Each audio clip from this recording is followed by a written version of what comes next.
Wonderful. So we are on three sides of the globe. My name is Dr. Tovah Goldfine. I'm here with my colleague and good friend, Dr. Talia Steed. And, Hi. and Katie is our mutual client that we're going to be speaking to, Katie Saundars from France. So between the galaxy of Israel and one star of the planet and France, which is another star, and then Perth, Australia, which is like a magnificent star. I feel like I'm very grateful to the internet, humbly to the internet for allowing us to do that and for me to meet amazing souls and have you bless my studio. So, what we decided to do today, which I'm so thrilled about, and I hope it becomes a good habit, is Dr. Talia contacted me and said, let's talk to some potential clients, members of the community, people that might need a jump start in their recovery, a little bit of support, and coaching is one way that we support besides the community, the communication, the Facebook, the social media. But there's nothing like one-on-one and connecting. And so Dr. Talia had this amazing idea to bring her philosophy, which is a little different than mine, but the flavor is helping people heal themselves and us being a bridge to help them or helping them become their bridge, their doctor, their therapist with the body wisdom, which Dr. Talia will mention about her book that she wrote. So Katie reached out back to us when we asked the community if someone's interested and said, look, I'm stuck in my journey. I have this, and this going on. I've fallen, gotten up, and now I would love some support. Here we are. So, Katie, you're going to tell us briefly, give us the short to middle version of your unbelievable long history of amazing healing and recovery, and yet I know that you have more goals and you're stuck. So share with us and the audience a little bit about where you've come from, where you're at now, and then Dr. Talia and I will speak with you. So much for that. And thanks to both of you for helping me out. And I think this is a really exciting project. So yeah, it's been a long history. And I think this was why I reached out, the idea that you guys could help somebody who is really connected with the TMS community and has been following many different practitioners, going from Dr. Sarno, reading Dr. Sarno's books, and following Dan Buglio and Nicole Sachs and all the guys that we know about. I've been doing this work for a few years. I'm really tracing it back, my history. It goes a long way back, and this was why I thought it was the right time to reach out to you guys, because it's really been, dare I say it, half of my life. I'm 45 years old, and it's more than a bit of half my life. Yeah, it goes back to my pain journey beginning as a teenager. And I had all manner of very strange symptoms going on. I was really hit with some of you people watching might know costochondritis, which is an inflammation of the rib cage, the muscles in the rib cage.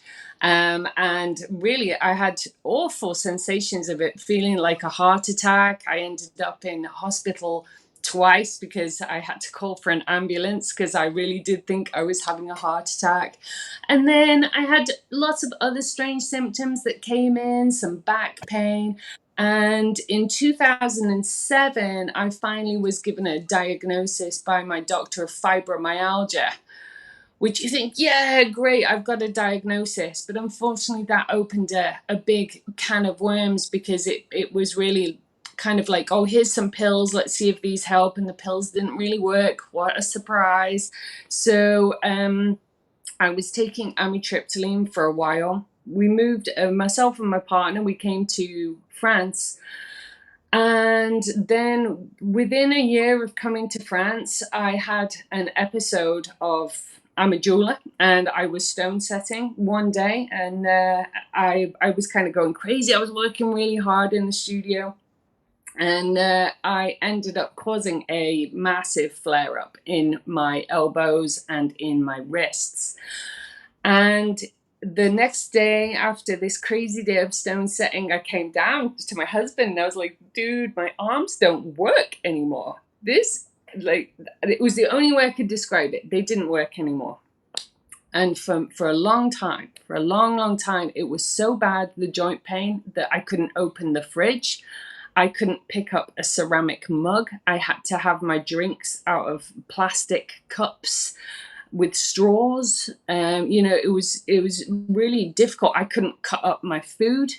Like, it was really severe joint pain. And then it really was just a rabbit warren, going to see this specialist and that specialist. I went to the physio. And then after, and this really is trying to condense the story, but after a long time, the Facebook community, I know a lot of jewelers, and it was a jeweler that I know in America. She said, have you been tested for Lyme disease? So I said, no.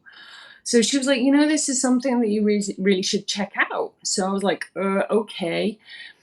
So I looked into the symptoms of Lyme disease, and just like many autoimmune diseases, you've got a list of symptoms like this. And unfortunately, I was going through this tick list and going, yep, I've had this, I've had this, I've had this, and I have this. This is my list of symptoms that I thought I would write out earlier to try and help me from not losing track. But yeah, altogether, going costochondritis, I had throat pain to the point where I could hardly talk.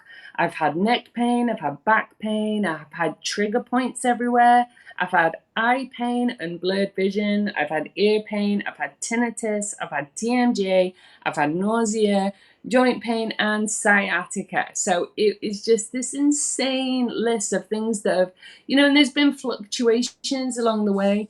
But yeah, so this friend of mine, she was like, you got to get this checked out. So then I went down the rabbit hole of Lyme disease, and I sent my blood work to Germany from France to the Armin laboratory. And it came back, and surprise, surprise, it came back testing positive. So I was like, oh no. I then made the foolish mistake of watching a documentary on Lyme disease, which I wouldn't even tell everybody the name because I don't want anyone to watch it. But I watched this documentary and I was like, I'm in so much trouble now. I'm in serious trouble. So then I went to cut a long story short, my symptoms just got so bad, I thought I was dying. My husband thought he was just going to find me dead one day. It was really, really extreme. 1 year, pretty much the whole year spent in bed. I couldn't do anything. So we were like, okay, this is time. We've got to pull out the big guns. And we went to Malaysia, and I had hypothermia treatment, which was incredible. They took my temperature really, really high under general anesthetic. They did this twice to kill the Lyme bacteria. I came home. We spent 2 months in Malaysia, so that was a kind of crazy story. Came home. I was a lot better, but there were some symptoms that remained, and I carried on having migraines, and I continued having eye pain. And I would say these are the two main symptoms that I have struggled with. And I still had a lot of hearing sensitivity as well. My joint pain has improved. I no longer have any nausea. My neck and back pain has improved.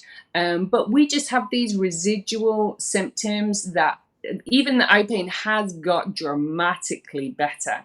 I used to walk around with these, those old gobstoppers that you used to get that looked like a big eye and was all bloodshot. That's what my eyes were like for so long. So, there's been huge improvements, massive. And the TMS work, wow, this has changed everything. And I'm so indebted to the community, like, forever, because even though I have those symptoms now, like the migraine, when I have a migraine, I'm just like, you're okay, it's okay. There's no like catastrophizing anymore. I'm not like, oh my God, I'm dying, this is it. I'm like, I'm cool. I'm really, really cool. So I feel like I'm doing a lot of things really well. I just feel like my poor brain is in some kind of feedback loop. I've just had a lot of pain for many, many years. And there's a lot of stuff going on under the hood. The subconscious mind is still like, okay, you're convinced with TMS, but the subconscious mind is like, am I really, really? There's just a lot of stuff going on. So I'm hoping that you guys will be able to help me and be able to show other people who maybe are at that similar kind of stage of what to do next, where to go. It I hope sounds like that's a no, no, positive. no. It's really helpful, and it sounds like you've been through a huge journey already, and that actually you've really shifted so much through all the symptoms that you no longer have. Um, I'm just curious, like just from your perspective and your thoughts about it, like when you said you had the treatment and then you did have a resolution of symptoms. In your mind, do you feel like you did have a Lyme disease diagnosis, or do you feel that it was mind body driven? Like, what have you come to in your mind, or both? Yeah, I think this is why this is a very interesting topic. Lyme disease specifically because it is a bacterial infection. So if you looked at my bloods, which this laboratory did, and they're like, oh, we see these markers, that Lyme disease bacteria is there. Borrelia burgdorferi, the bacteria exists in your body. So it's interesting in terms of something being structural or not. You go, there was almost a structural issue. There is a disease, there is a pathogen in your body. But I think what happens with a lot of people is that, okay, I'm going to reframe this actually. What causes the symptom to. Sorry, I think maybe if we can just like keep it a little brief so we can chat to you and make it more conversational. So, to make the most out of our time together to, get some clarity for you. Yeah. So in a nutshell, in a couple of sentences, just like, have you come to some kind of resolution in your own mind, whether that part was Lyme disease and the migraines and what persists is now TMS, or do you see that TMS was actually contributing and perhaps it was both? Or what is your view in just like 1 to 2 lines? I think it's great. I'll keep this completely brief. I now test negative for Lyme disease. I no longer have Lyme disease, so there's no way that these migraines and everything related to it can be Lyme disease. Voila. And the part that resolved after those treatments, do you think that was Lyme disease? Or do Uh, you think that was also TMS, or you're not sure? I'm not sure. I think a Mm. lot of these things overlap because there's so much stress related. And that's what I'd say to anyone who's been given a diagnosis of MS or rheumatoid or arthritis or any of these autoimmune conditions. As soon as you have a label for something, you're anticipating that you have these conditions, and there's a lot of stress with having those labels. So as soon as I was treated, I felt maybe some of the pressure had And been this, alleviated, and yeah. I anticipated there could be some placebo effect in there Yeah. as well. So it's very difficult It's to hard to know. And I think that's a really important point for us to convey for as a reminder for ourselves and everyone else that, even having worked as a doctor, like you might have a parasite in two different people, but the parasite in one person is causing symptoms and they attribute it to the parasite, and in someone else there's no symptoms. So I think that's the difficulty with the over investigation of things, that we're always going to find things, whether or not they're the root cause is another thing. But I guess and to that's bring back to where you're at now, if you had one kind of, I guess, intention for this session, one thing you wanted to get clear on, what would that intention be in the present moment?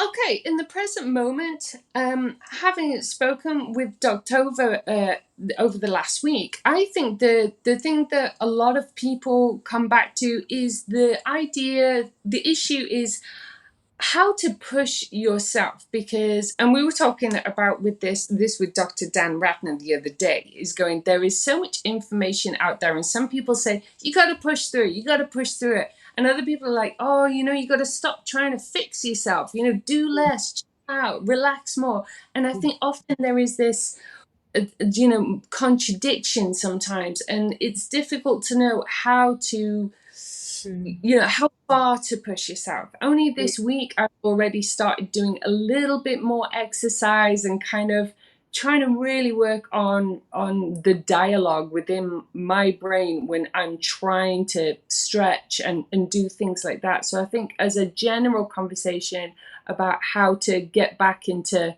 more movement and more physical activity. So that's your intention, to get some clarity on that. Yeah. I totally understand what you're saying. I myself have found it very overwhelming, because what you're saying is true. There's all these mixed messages out there. And I think, the healing journey of anything, be it mind, body symptoms, or anything else, is about connection to self. So what we are really seeking is to become more aligned to our own inner guidance and to work out what our next right move is, right? So that is really, as you said, like there's the conscious and the subconscious, and we don't know all the subconscious because it's subconscious. So if you just take a moment, maybe even close your eyes for just a moment, okay, and anchor your feet on the floor, and just take some slow breaths, because we really want to, you've been telling your story and been in the mind, and we want to get back into the body and to that deeper inwards connection. So just taking a few breaths in through the nose and out through your mouth, and really trying to lengthen the exhalation, just slowing down the system, getting into your relaxation response part of the nervous system, and just allowing the mind and the energy to settle. And your intention was around, getting a little bit of clarity over whether to push or hold back. And as you settle into your inner being, as you really start to tune inwards to your own inner guidance, if you're comfortable, you don't have to, but if you're comfortable placing a hand on your heart and just tuning into your heart space. And when you think about your next right move, whether it's time to push a little more and to do some more movement, or whether it's time to just have a little bit more acceptance and gentleness, which one do you feel? And you're welcome to say it out loud, or you're welcome to say you don't know. What comes to mind from your heart rather than your mind? I feel I need to be pushing more, and I need more acceptance. There is still some resistance. I'm doing a lot of physical work at the moment. I'm moving house. We're taking a kitchen out. I'm moving a lot of things around, and it is causing some joint pain and some sciatic pain as well. I think just being more accepting of those pains would be good for me. You're welcome to open your eyes. So do you see how by just slowing things down, getting out of the mind for that was like such a short time, into your heart, you've actually answered your own intention. Like you've answered it. You've answered what you need. And that, I think we need to emphasize for everyone out there, is the key. So a good healer will be able to direct you back to you. You have the answers in you.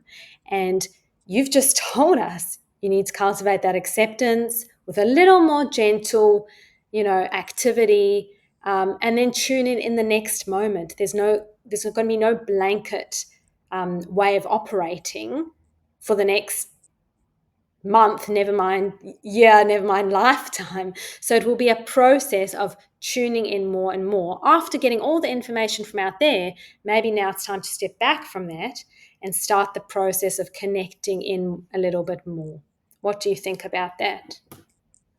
Yeah, I think that's absolutely very, very valid. I think pacing I do have a habit of throwing myself into something 100% until my body goes, just stop. I think actually pacing myself through activities, taking breaks, taking time to breathe, having meditation time, even if it's just I work for an hour and then I take 5 to 10 minutes off, just like that, just having a moment to reassure my brain, to reassure my body, to connect the two. I think what you said before was very true. I do spend a lot of time in my brain. There's a lot of analysis going on all the time, and sometimes the two feel very detached. And so you've just identified. Sorry, Tova. No, I just want to comment because I think what Dr. Talia is doing and what you agreed with. Look, we're all very intellectual. We're all very heady. We're all very brain oriented. We all are better at doing than being. And what Dr. Talia's book is about, called Body Wisdom, and where she draws in, maybe I don't come in here as much, but it's so important to listen to the body. And when we stop and we breathe, we hear the body. What I just want to say to the listeners, because we all talk about know yourself and this is the answer and breaking the habit of being yourself and you're the placebo. We all get this. All of us coaches are talking about the power of you. Pain is your superpower. But what I want to just say, and tell me what you two think about this, is that even if you go inside and you get a message, and it's this like, wow, yeah, and then it's maybe not the right message at that time, or you did it and something happened. Like, here's an opportunity for you to go listen to yourself, hear your voice, connect to the subconscious, which all of us can create that road from the head to the heart. We can have that road. We're learning that our whole life, and it's in Dr. Talia's book, Body Wisdom. But what if you get an opportunity to forgive yourself because it didn't work out the way you planned, or it wasn't the right answer, or you didn't get an answer, or there was confusion, or you have all these, or doubt, like we talked about with Dan. So here's an opportunity to be so forgiving, loving, accepting, aware. It's almost like you're building that new pathway. And I think with what Katie said about like her patterns, like this is something that we can all take. The symptoms are there. This is what I do write about in Body Wisdom, to wake us up to something that we wouldn't otherwise pay attention to, because some of our patterns actually don't serve us. So the symptoms show up to kind of flag, hang on, you're not operating in a way in alignment with your highermost self. So when things show up, we can, do all the calm reassurance, but at the same time tuning in, okay, well, what is my deeper soul, or whatever you resonate with? What is my inner self trying to communicate with me? And then take that pause. And then you get the answers. And as Tova says, we're all human. The answers can come filtered through ego, mind, and all this stuff. But at least we're strengthening that muscle of tuning into self. Yeah, I think that's absolutely it. I think also as well, like I'm having a very physical week at the moment. That literally all we have left in our kitchen is a sink. That's it. We have ripped everything out. I've been filling the car. We're going down to the tip to throw everything out. It's kind of crazy. It's go go go. But normally, my job, it's quite sedate. I'm sat at a computer, and I think it can work both ways. That if you are having to take your hour as a time, if you're spending 50 minutes sitting at the computer and you're like this, you take that 10 minutes to get up and move around and reconnect with the body. But maybe if you're having a very physical hour, you take 10 minutes to sit down and connect with the mind, and making sure that those two things are connected. Because again, with the TMS community, I think there's a lot of emphasis on working with the brain. It's all in the brain. We're working with the brain and having that conversation. And I think sometimes we actually fail to make the direct connection between the two, going, okay, I'm in touch with my thoughts, but I'm also in touch with my body at the same time, trying to connect the two. Yeah. So if you could give yourself 3 takeaway points from this little conversation, if you had to sum it up, what would those 3 points be? I would say that it's always important to have a lot of compassion. I think compassion, and this is something that me and Dr. Tovah have talked about this week. It's very important to just be kind to yourself, listen to yourself, and just take that time out. Always nurturing and creating a bit of space just to stop and have a moment. I think, if there was anything as well that I could say to the community, something that I've changed in myself is definitely a bit of kindness. And I know Danny Faye, well, she's a big shout out to Danny, who's just an angel. She's always talking about, cultivating that compassion in her yoga practice. So being taking that kind of gentle approach to yourself, for sure. What else would I take away? You put me on the spot now. It's too much. Well, like you said before, I'll just mirror what you were saying. You were saying that what stood out for me from what you said, and maybe you even want to jot it down, is when you tune into your heart, it was about acceptance, and it was about, because it couldn't be different for every person. And this is the key thing. For you, it was a little bit more of a push. For someone else, it would be to sit back a little bit, and only you can know what you need. And you said you actually need to do a bit more. So I think taking that message from your own heart, you told us, would be good to write that down and just, okay, these were the 3 things that I got from tuning in, and sit with that. You've mentioned compassion, you've mentioned acceptance, and you've mentioned giving myself a little bit of a push. And that's very valuable. Yeah, I absolutely. Thank you for prompting me there. The acceptance, I think, is really interesting, because I do find myself as well, if there is some niggling pains, particularly the joint pain, there are certain things that really, they're just irritating. I'm not scared of these pains. Like I said about the migraine, even with something that's so super intense with the migraine, I'm not scared of it anymore. And that's what I'd say about the majority of the symptoms that I express. I'm not scared of them anymore, but there are definitely times that they come in and I'm still irritated, and that subtle change between them, I'm just like, oh, it's you again. Particularly the joint pain, when I feel it in my elbows, like when I'm picking things up. And I think really, really trying to become super aware of how I talk to that kind of pain, and go, rather than just feeling like, oh, you're really annoying, like it's just some annoying yappy little dog, rather like, oh wait, oh hello, it's you again, trying to be a bit kinder to where that pain You comes. pissed at your body. You get pissed at your body. You get really angry at your body. Yeah, exactly. Sometimes it's like I do try to be kind, but it's such a reflex. Your emotions are such a reflex, so it's really trying to develop that huge amount of awareness and nipping things in the bud quickly. Could you shift it? Because I know myself, I've had that same difficulty, and just getting so angry at the part of you that's hurting. And what I found pretty powerful, I don't know if you've already kind of experimented with this, was to think, like, if this was someone, like, say, a friend, externalizing it to, if this was a friend, or if this was Tovah, or someone coming to me saying they felt like this in the pain or discomfort, would I get angry at them? Would I shout at them?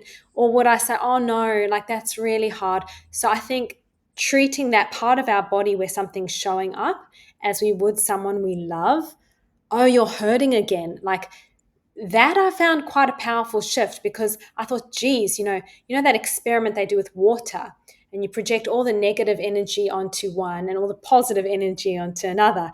And the one with the negative energy goes all bad and murky, and the other one's like beautiful and fresh. I was thinking, oh my God, what's this, all this horrible energy I'm projecting to my stomach? Like, no wonder it's not feeling any better. So I think seeing it like that, when things show up, as much as we get frustrated and we're like, I don't want this now, okay, well, how would I talk to someone who's hurting? And then talk That's to us.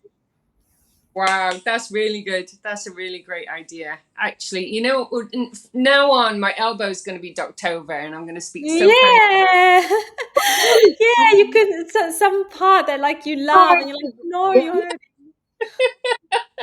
I always like to say, like, can you love the part of you you're unhappy with? Because we can be angry at our bodies and disappointed and not have physical pain. We could just feel bad. And a lot of us don't, we're not comfortable. Like, I'm reading stuff from Dr. Hanscom about, like, our bodies are not prepared for mental anguish. We can almost handle the physical more than the mental. So, can we sit with the fear, the anger? Can we just be with it?